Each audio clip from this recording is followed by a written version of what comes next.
حتی اذا بلغ مطلع الشمس، یہاں تک کہ جب وہ طلوع آفتاب کی جگہ پہنچ گیا. مطلع جہاں سے سورج طلوع ہوتا ہے، ظرف مکان ہے. وجدہا پایا اس کو، کس کو؟ سورج کو. تطلع کہ طلوع ہوتا ہے، علی قوم ایسی قوم پر، لم نجعل نہیں ہم نے بنایا، لہم ان کے لیے، من دونہا اس کے ورے، سترا کوئی آڑ، حجاب، پردہ. کس کے ورے؟ یا کس سے؟ ادھر سورج کے. یعنی سورج سے بچاؤ کے لیے ہم نے کوئی بھی آڑ نہیں بنائی تھی ان کے لیے. اس کے دو معنی، یعنی ان کے اور سورج کے درمیان نہ کوئی دیوار تھی، نہ عمارت، نہ درخت، نہ کوئی اوٹ، کوئی چیز نہیں تھی. دوسرا یہ کہ ان کے جسم اور سورج یا دھوپ کے درمیان کوئی کپڑا وغیرہ نہیں تھا. اگر پہلا معنی لے تو مراد اس سے کیا ہے کہ وہاں نہ کوئی چگتا تھا، یعنی درخت وغیرہ نہیں تھے کہ جن کے نیچے وہ سائے میں جاتے، اور کوئی وحشی سی قوم تھی جو تہذیب و تمدن سے بہت دور، کہ وہ عمارتیں وغیرہ بھی نہیں بناتے تھے. یعنی دوسرے معنی میں کھلے میدان میں رہتے تھے، مکانوں کی بجائے میدانوں میں رہتے. اور دوسرے معنی میں یہ کہ لباس سے بھی آزاد تھے، ننگے جسم تھے. سورج اور ان کے جسم کے درمیان کوئی اوٹ نہیں تھی. تو چلتے چلتے ذوالقرنین ان تک جا پہنچا، یعنی زمین کے مشرقی کنارے تک، جہاں خشکی کی حد ختم ہو رہی تھی. کذالک اسی طرح، وقد احطنا اور تحقیق گھیر لیا ہم نے، احاطہ کر رکھا تھا ہم نے، بما لدیہ جو بھی اس کے پاس تھا، خبرا علم، خبر، کیونکہ اللہ سبحانہ وتعالی سے کچھ بھی چھپا ہوا نہیں. ان اللہ لا یخفی علیہ شیء فی الارض ولا فی السماء. گویا دوسرے لفظوں میں قصے کو آگے بڑھاتے ہوئے اللہ سبحانہ وتعالی فرماتے ہیں کہ ذوالقرنین جو کچھ بھی کر رہا تھا، اس کے سارے اعمال، احوال، صلاحیتیں، اسباب کا استعمال، وسائل اور دیگر ساری باتوں کا ہمیں بہت اچھی طرح علم تھا کہ ذوالقرنین کیا کر رہا ہے. اس سے کیا بات پتہ چلتی، کیا سبق ملتا ہے؟ کہ کوئی چھوٹا ہو یا بڑا، کوئی عام انسان ہو یا کوئی طاقتور بادشاہ، کسی کے کارنامے کم ہو یا کسی کے کارنامے بہت عالیشان، اللہ سے کچھ بھی چھپا ہوا نہیں. اللہ تعالیٰ اس سے پوری طرح واقف تھا. اب دیکھیے کہ بعض اوقات ہم کسی کے بارے میں، کسی شخصیت کے بارے میں پڑھتے ہیں تو ہمیں جو بھی معلومات حاصل ہوتی ہیں وہ جزوی ہوتی ہیں، ساری نہیں پتہ چلتی. خواہ آپ کتنے بھی انٹرسٹ سے پڑھیں. لکھنے والے جب کسی شخصیت کے بارے میں لکھتے ہیں تو کیا اس کی ساری زندگی کا احاطہ کر پاتے ہیں؟ کبھی آپ نے کوئی بایوگرافی پڑھی؟ آپ نے کیا پڑھا؟ نہیں، میں پوچھ رہی ہوں کہ کون سی، کس کی بایوگرافی پڑھی آپ نے؟ سیرت عائشہ پڑھی آپ نے؟ زور سے بولے. کیوری، ٹھیک ہے، اوکے. میلکم ایکس اور محمد بن قاسم. کوئی ایک نام بتائیے. قائد اعظم، ابوالکلام آزاد، خالد بن ولید، یوسف بن تاشفین، عمر بن عبدالعزیز. اور باقی کہاں رہتے ہیں؟ جنگل میں. حیرت ہوئی ہے مجھے، صرف چند ہاتھ کھڑے ہوئے ہیں. آپ کو پتہ ہے کہ کتنا ضروری ہے لوگوں کے بارے میں پڑھنا، اور ان کی عملی زندگی سے انسان جو کچھ سیکھتا ہے وہ صرف تھیریز پڑھ کے نہیں سیکھ سکتا. ذاتی طور پر میں نے جتنا کچھ محدثین، مفسرین اور بہت سے بعد کے لوگوں کے بارے میں جو کچھ پڑھ کے میرے اندر ڈٹرمنیشن آیا اور جو کام کرنے کا ولولہ اور جذبہ آیا، وہ صرف عام کتابیں پڑھ کے نہیں آیا. کیونکہ جب بھی میں پڑھتی تھی تو میں ہمیشہ اتنی فیسینیٹ ہوتی تھی، سوچتی اگر یہ کر سکتے ہیں تو ہم بھی کچھ کر سکتے ہیں. اگر اللہ نے ان سے کوئی کام لیا تو ہم بھی کریں گے. تو جب تک آپ شخصیتوں کے بارے میں پڑھیں گے نہیں کہ کرنے والے کیا کر کے گئے، تو آپ کے سامنے کچھ ہوگا بھی نہیں کہ اچھا، پھر کوئی امنگ بھی نہیں ہوگی، کوئی سوچ بھی نہیں ہوگی، کیونکہ وہ پریکٹیکل، یعنی جیسے ہم نے پڑھا نا پہلے بھی کہ علم صرف علم کے لیے نہیں ہوتا، وہ عمل کے لیے ہوتا ہے. تو ایک طرف ہمیں قرآن اور سنت تھیری کی شکل میں نظر آتا ہے، اور دوسری طرف پیغمبر اور صحابہ کرام اور دیگر جو شخصیات ہیں جن کے بارے میں بالکل شروع میں آتا ہے قرآن کے اہدنا الصراط المستقیم، صراط مستقیم کی جو ڈیفینیشن کی گئی ہے وہ کیا ہے؟ ان لوگوں کا راستہ جن پر تو نے انعام کیا. انعام یافتہ لوگ، انعام یافتہ لوگ اگرچہ وہی مراد ہے یہاں جو نبیین، صدیقین، شہداء اور صالحین ہیں کہ جو الٹیمیٹ سکسیس کو پہنچنے والے ہیں، لیکن دنیا کے اعتبار سے بھی اگر اللہ تعالیٰ کسی پر کوئی انعام کرتا ہے، کسی کو کوئی چیز دیتا ہے، تو بہت ضروری ہے کہ اس کے بارے میں بھی انسان جانے کہ انہوں نے اپنے پوٹینشل کو، اپنی صلاحیتوں کو کس طرح استعمال کیا، ان کے معمولات کیا تھے، ان کے رہنے سہنے، زندگی گزارنے کا انداز کیا تھا.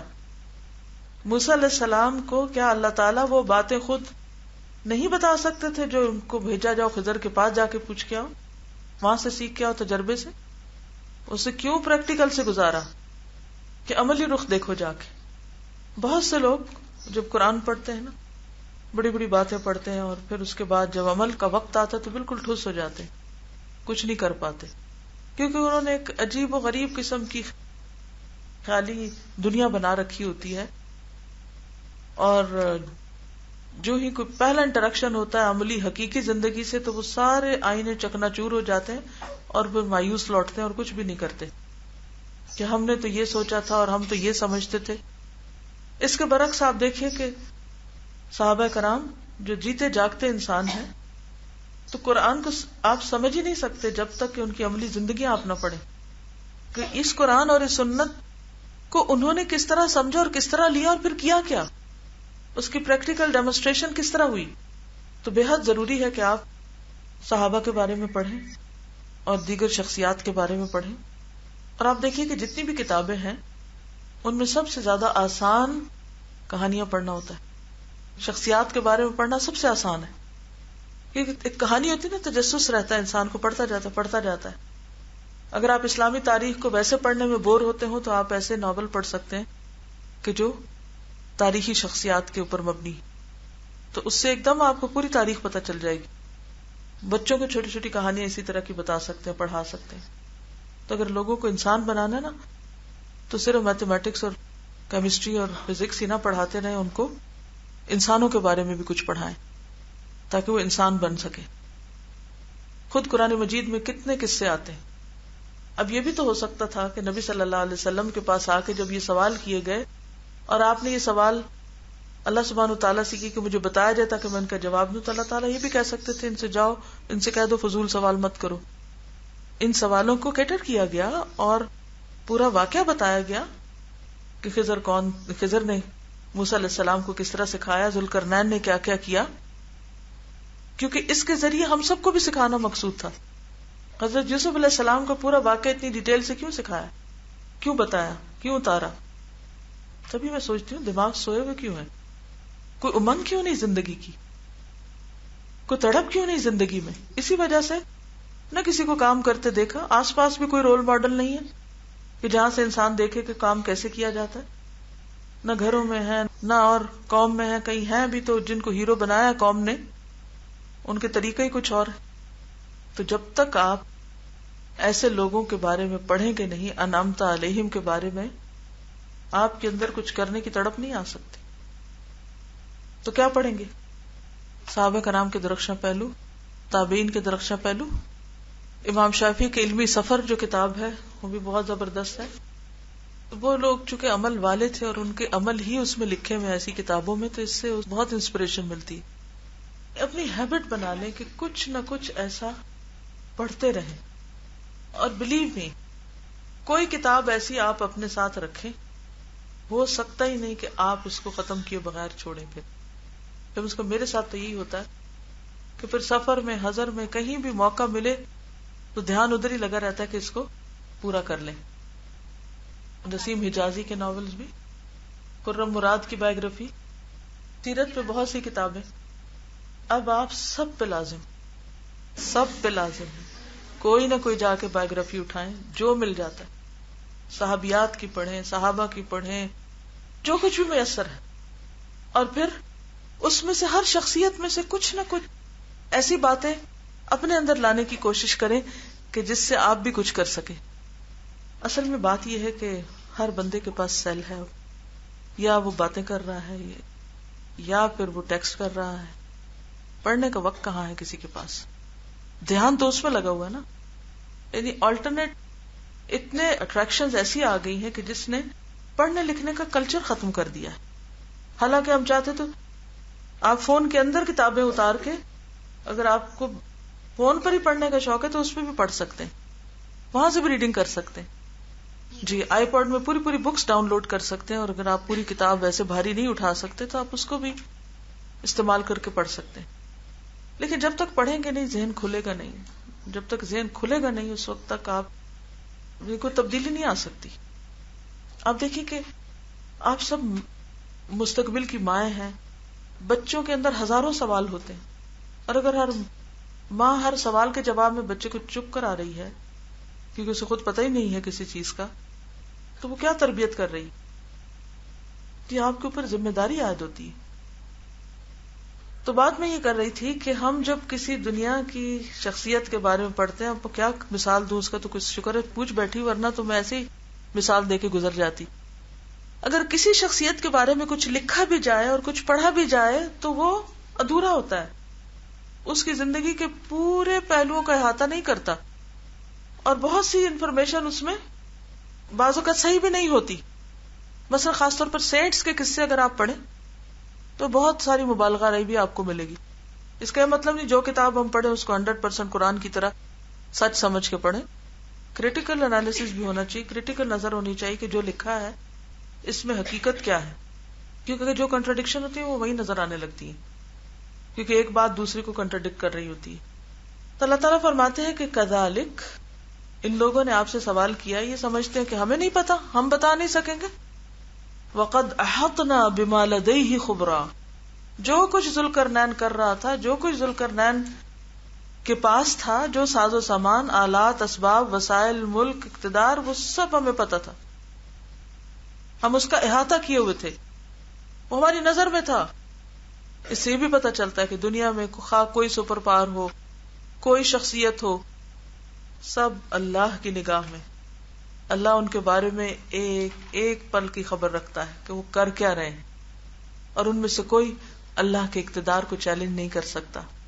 حتی اذا بلغ بین السدین، یہاں تک کہ جب وہ پہنچا دو پہاڑوں کے درمیان. صد کا لفظ دیوار کے لیے بھی استعمال ہوتا ہے اور پہاڑ کے لیے بھی، اور اگر پہاڑ کے لیے تو بڑے پہاڑ کے لیے آتا، اونچے عظیم الشان پہاڑ. اور سدین دو پہاڑ سے مراد جو ایک دوسرے کے مقابل تھے.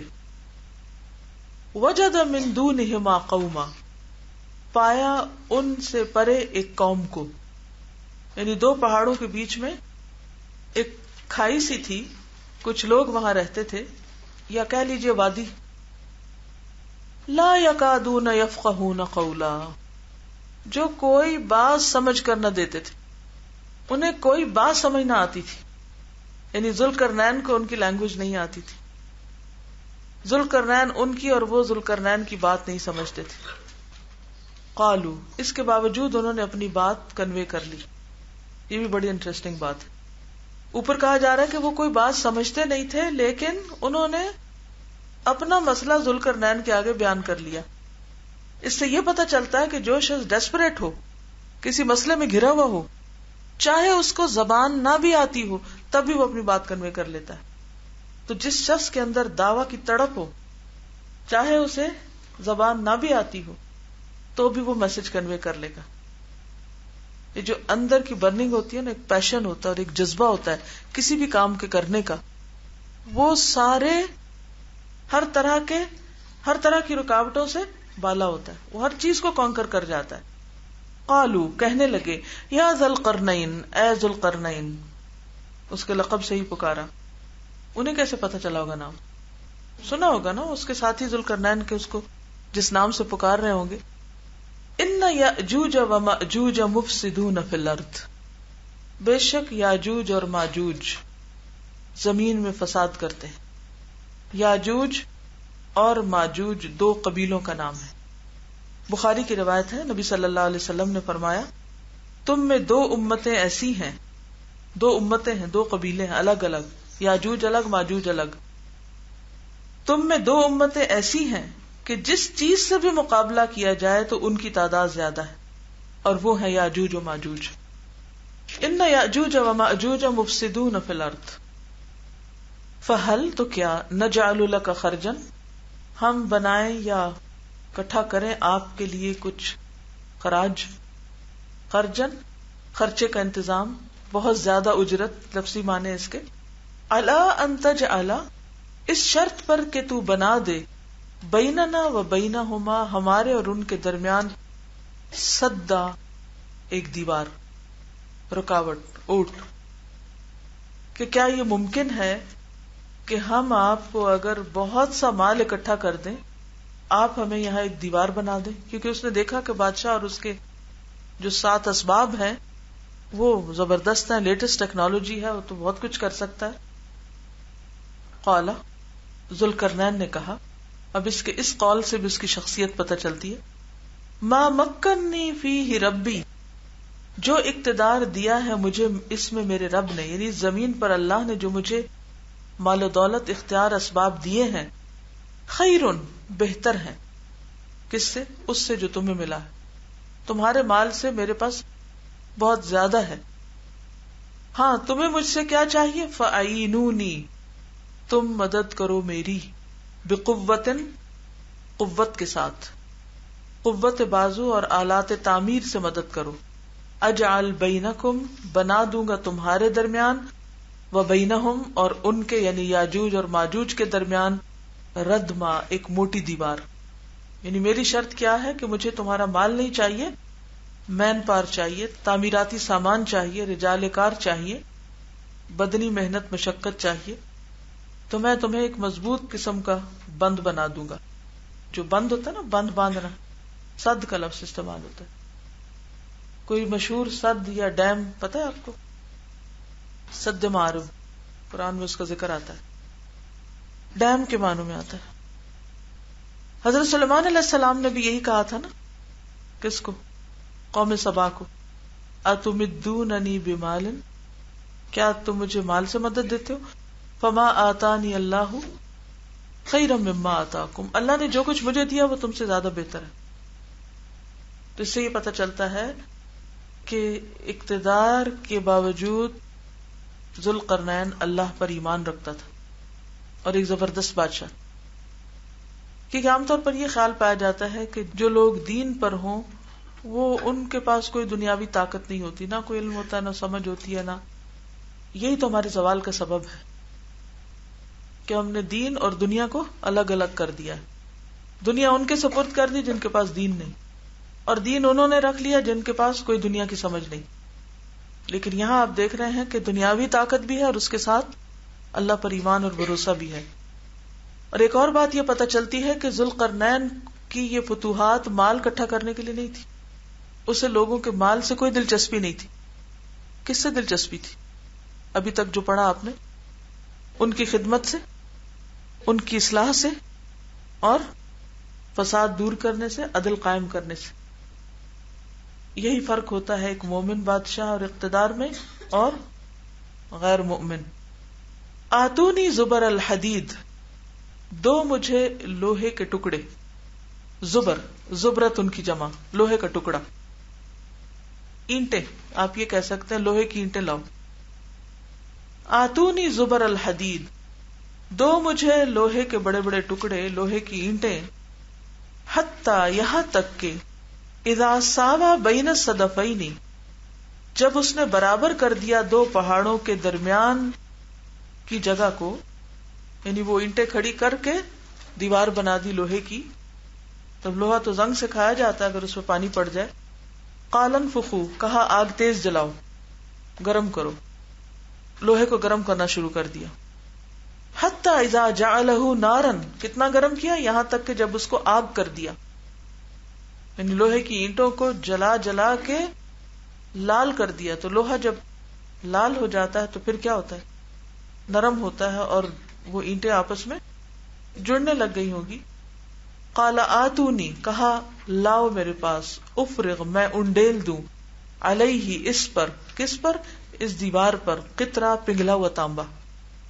عام دیواریں تو مٹی کی اینٹوں کی بنتے ہیں اور اس پہ سیمنٹ لگتا ہے، لیکن یہ دیوار لوہے کی اینٹوں کی تھی اور اس کے اوپر پگھلا ہوا تانبا ڈال کے اس کو بالکل مضبوط کر دیا، ایسا کہ اس سے کوئی گزر نہ سکے، اب نہ اسے کوئی توڑ سکے.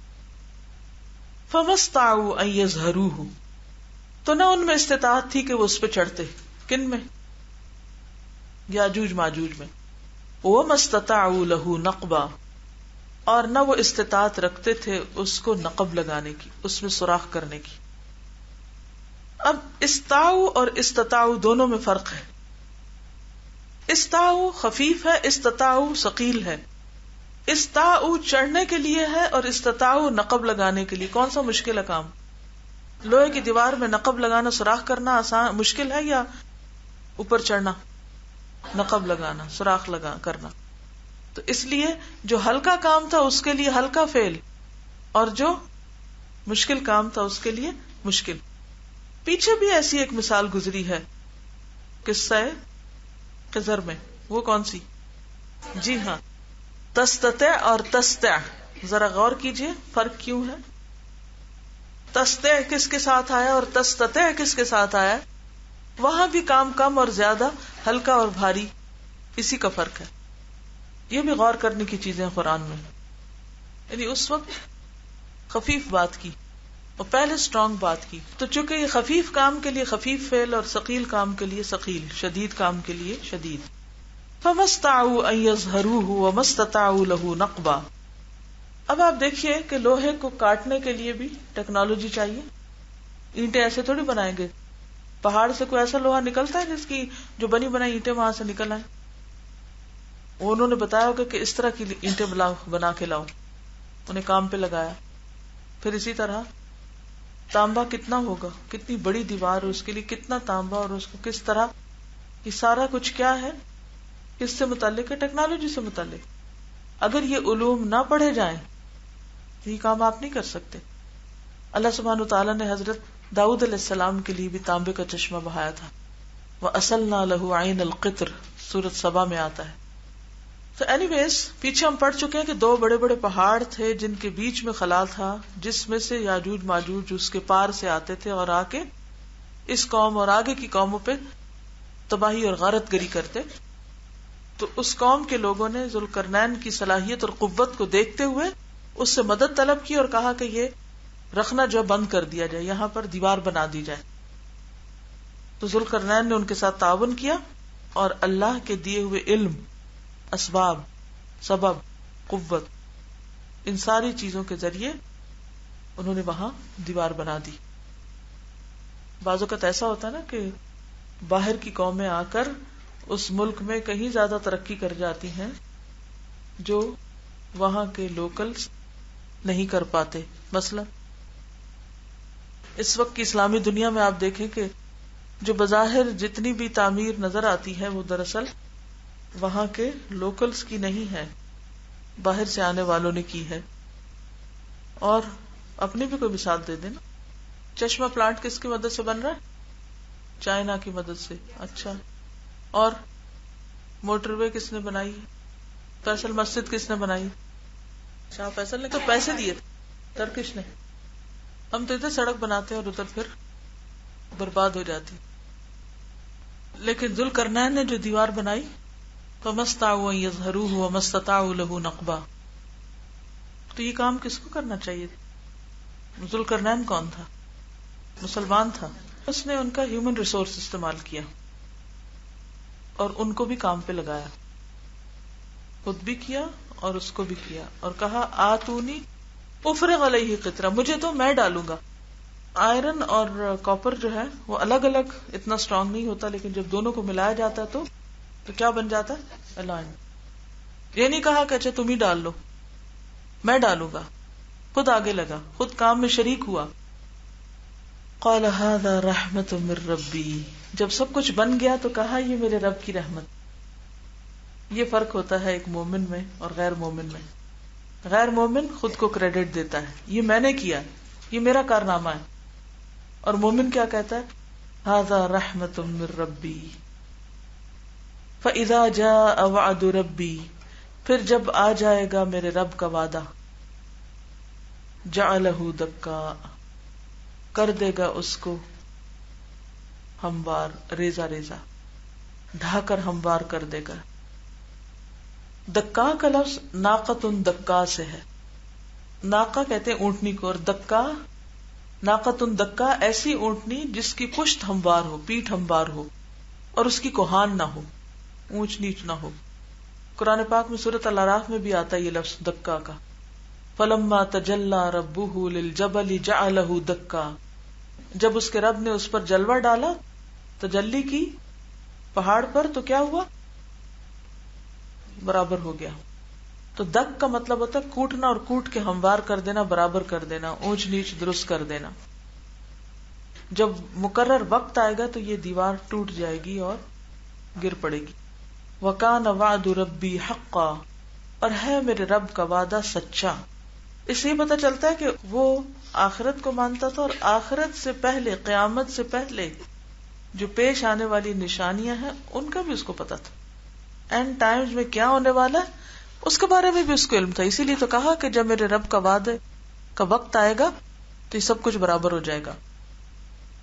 تو بہرحال اس نے کوئی کارنامہ اپنے سر نہیں لیا، اتنا بڑا کام کیا اس دور میں، اتنی بڑی دیوار بنائی، اس قوم کو یاجوج ماجوج کے ظلم و ستم سے نجات دلائی، لیکن اس کا تاج اپنے سر پہ نہیں پہنا. بالکل اسی طرح جیسے سلیمان علیہ السلام کو جب چیونٹی کی بات سمجھ آئی تو کیا کیا؟ مسکرا پڑے. فتبسم ضاحكا من قولها وقال رب اوزعني ان اشكر نعمتك التي انعمت علي وعلى والدي. تو اس سے کیا پتہ چلتا ہے عظمت اور بزرگی کسی انسان کی کس میں ہے کہ وہ اللہ کے آگے کتنا جھکتا ہے.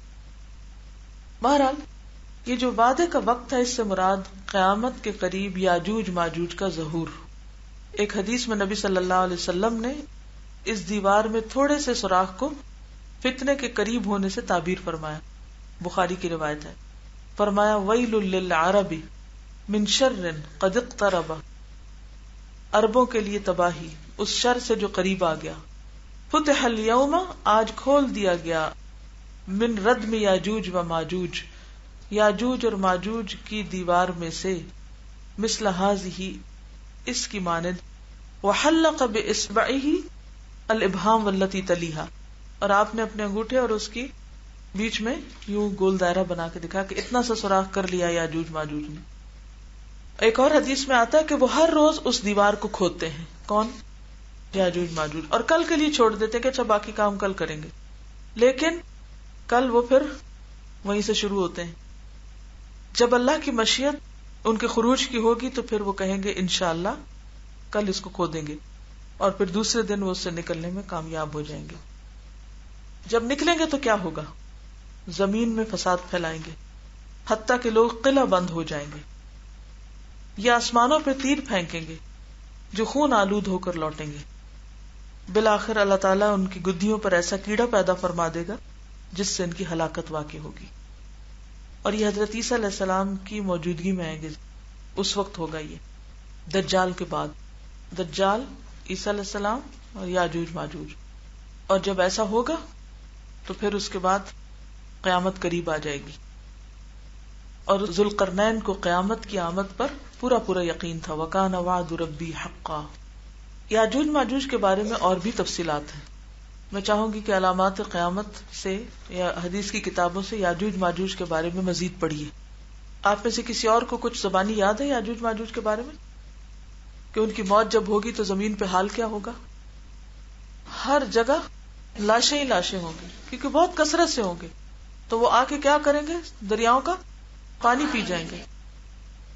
سخت آفت ہوگی، فصلیں تباہ کر دیں گے، ہر طرف تباہی، فساد، بربادی ہو جائے گی، بہت قتل و غارت ہوگی. تو پھر اس کے بعد جب وہ مر جائیں گے تو اب ان کو کون دفنائے اتنے لوگوں کو؟ تو اللہ تعالیٰ ایسے پرندے بھیجے گا کہ جو ان کی لاشوں کو اٹھا اٹھا کر سمندر میں پھینکیں گے، اور پھر زمین پہ ایسی بارش ہوگی جس سے زمین صاف ستھری ہو جائے گی. لیکن یہ کہ بہت بڑا فتنہ ہوگا، اس کے بارے میں مزید پڑھیے. تو دجال کے علاوہ یاجوج ماجوج کے بارے میں بھی سورۃ الکہف میں پتہ چلتا ہے. اور چونکہ اس سورت کا پڑھنا اور خاص طور پر پہلی آیتوں کا یاد کرنا فتنوں سے محفوظ رکھنے کا ذریعہ ہے، تو ان فتنوں میں ایک یاجوج ماجوج کا فتنہ بھی ہوگا. اور سورۃ الانبیاء میں بھی اس کا ذکر ملتا ہے، حتی اذا فتحت یاجوج وماجوج، یہاں تک کہ جب یاجوج ماجوج کھول دیے جائیں گے، وہم من کل حدب ینسلون، اور وہ ہر اونچی جگہ سے نیچے اتر رہے ہوں گے. واقترب الوعد الحق، اس وقت سچے وعدے کا وقت قریب آ جائے گا، یعنی قیامت قریب آ جائے گی. فاذا هي شاخصة ابصار الذين كفروا، تو کفر کرنے والوں کی آنکھیں پتھرا جائیں گی. تلاوت لگائیے، غور سے سنیے. اور سننے کا ادب معلوم ہے آپ کو، کیسے سنتے ہیں؟ طالب علم کیسے سنتے ہیں؟ کتاب سامنے، قلم ہاتھ میں، نگاہیں قرآن پر، اور پوری کنسنٹریشن کے ساتھ. ہمارے ذہنوں میں وسعت نہیں ہے. یعنی اس قوم نے ان کو بہت بڑی آفر بھی کی، خرجہ ہوتا ہے بڑی اجرت، ہم بہت کچھ دیں گے آپ کو اگر آپ یہ بنا دیں. لیکن انہوں نے کیا کہا؟ مجھے اجرت نہیں چاہیے، والنٹیئر ورک تھا. لیکن ان کی زبردست مدد کی، اسی لیے وہ دیوار آج تک قائم ہے. تو بہت اچھا سبق ہے کہ انہوں نے جو قوم نے ڈیمانڈ کیا تھا اس سے بہتر کام کر کے دیا. انہوں نے کہا کہ آپ سد بنا کر دیں، تو انہوں نے ردم بنا کے دیا جو اس سے بھی زیادہ مضبوط چیز تھی. پوری پلاننگ کر کے ان کو دی اور پھر اس کے مطابق کام کیا. اچھی بات کی کہ جب مسلمان ٹیکنالوجی کو استعمال نہیں کرتے تو پھر ان لوگوں کے لیے جگہ چھوڑ دیتے ہیں جو ٹیکنالوجی کا استعمال کر کے خدا کو نہ مانتے ہوئے بندوں پہ ظلم ڈھائیں. اور جو بھی کام کیا بس تھوڑی دیر کے لیے کیا اور بس کام ٹپانے والی بات. جی، اور ہم میں سے اگر ہر ایک محنت کرے اور ہر ایک کوشش کرے تو پوری قوم کی تقدیر بدل سکتی انشاءاللہ. تو حل کیا ہے کہ جو سائنس پڑھ لیں وہ قرآن پڑھیں، جو قرآن پڑھ لیں وہ، اور کام کچھ نہ کریں، صرف پڑھتے ہی رہیں. ہاں، یعنی ہمارے پاس اگر اسباب ہوں بھی تو ہم انسانوں کی خدمت میں اور ان کی پریشانیاں دور کرنے میں ان کو استعمال نہیں کرتے، صرف اپنی زینت بنانے میں. اس سے یہ بات پتہ چلتی ہے نا کہ کوئی شخص بھی اکیلے کچھ نہیں کر سکتا. ذوالقرنین کے پاس اسباب تھے، اس نے اسباب استعمال کیے، لیکن اس کو بھی ایک ردم بنانے کے لیے افراد درکار، اور افراد کا تعاون. کوئی لیڈر اکیلے کچھ نہیں کر سکتا، کوئی قوم اکیلے نہیں کر سکتی. قوم اور لیڈر مل کے ہی قوم بناتے ہیں. لیٹسٹ ٹیکنالوجی کی ضرورت ہے، اور ظاہر ہے کہ لیٹسٹ ٹیکنالوجی کے لیے پھر وسائل اور ذرائع بھی اتنے ہی چاہیے، اور لوگ بھی چاہیے جو اس کو استعمال کریں. اور دوسروں کے بھروسے پر آپ کب تک کچھ کام کر سکتے ہیں جب تک خود نہ کریں. اس کے لیے پھر کام کرنے کے لیے کتنے افراد چاہیے. باہر سے کیوں کوئی آتا ہے اگر آپ خود کریں اپنا کام؟ ہم ہر کام خود ہی کرنا چاہتے ہیں اور پھر نہ خود کر سکتے ہیں نہ کسی کو کرنے دیتے ہیں. آپ میں سے ہر شخص یہ سوچے کہ اس کے پاس کیا کیا اسباب ہیں، مادی وسائل کیا ہیں، علمی وسائل کیا ہیں، ٹیلنٹ کیا ہے، اسکل کیا ہے، ان کو وہ کہاں کس طرح میکسیمم لوگوں کے بینیفٹ کے لیے یوز کر سکتے ہیں. یعنی ایسے پلان بنائے، ایسے منصوبے بنائے، ایسے طریقے استعمال کریں کہ جس سے زیادہ کسی بھی اچھے کام کو آگے بڑھائیں. اب وہ ایک طرف جا کے دنیا کی جہاں سرحد ختم ہو رہی ہے، خشکی ختم ہو رہی ہے، وہاں تک جاتے ہیں، دوسری طرف جہاں حد ختم ہو رہی ہے وہاں تک جاتے ہیں. کتنی زیادہ ہمت کی بات ہے. اور اس زمانے میں کوئی جہاز نہیں تھے، کوئی ٹرینز نہیں تھی، کوئی کمیونیکیشن کے ذرائع کیا تھے، لوگ جانور استعمال کرتے تھے، شاید پہیہ ایجاد ہو چکا ہو. لیکن یہ کہ اس کے باوجود کتنی مشقتوں سے وہ کہاں تک پہنچے، کیا خیر پہنچانے. صحابہ کرام کیوں پہنچے تھے ہر طرف؟ آپ دیکھیں کہ حضرت عمر کے دور میں 40,000 مربع میل علاقہ اگر فتح ہوتا ہے تو کس کی کوششوں سے ہوتا ہے؟ کیا جذبہ تھا ان کے اندر کہ ہر جگہ پہنچ کر خیر پھیلانی. اصل میں یہ تفصیلات اللہ تعالیٰ نے اس لیے نہیں بتائیں کہ فوکس رہے اس پر کہ ذوالقرنین کو جس کو اللہ نے اقتدار دیا اس نے اقتدار کو کس طرح استعمال کیا. تو جس کے پاس بھی اتھارٹی ہو اس کو اپنی اتھارٹی کو کن کاموں میں اور کیسے اور کہاں استعمال کرنا چاہیے. اور سوچئے بیٹھ کر کہ آپ کے پاس کیا اسباب اور وسائل ہیں اور کس طرح آپ ان کو استعمال کر سکتے ہیں. سبحانک اللہم و بحمدک نشہد ان لا الہ الا انت نستغفرک و نتوب الیک. السلام علیکم و رحمۃ اللہ وبرکاتہ.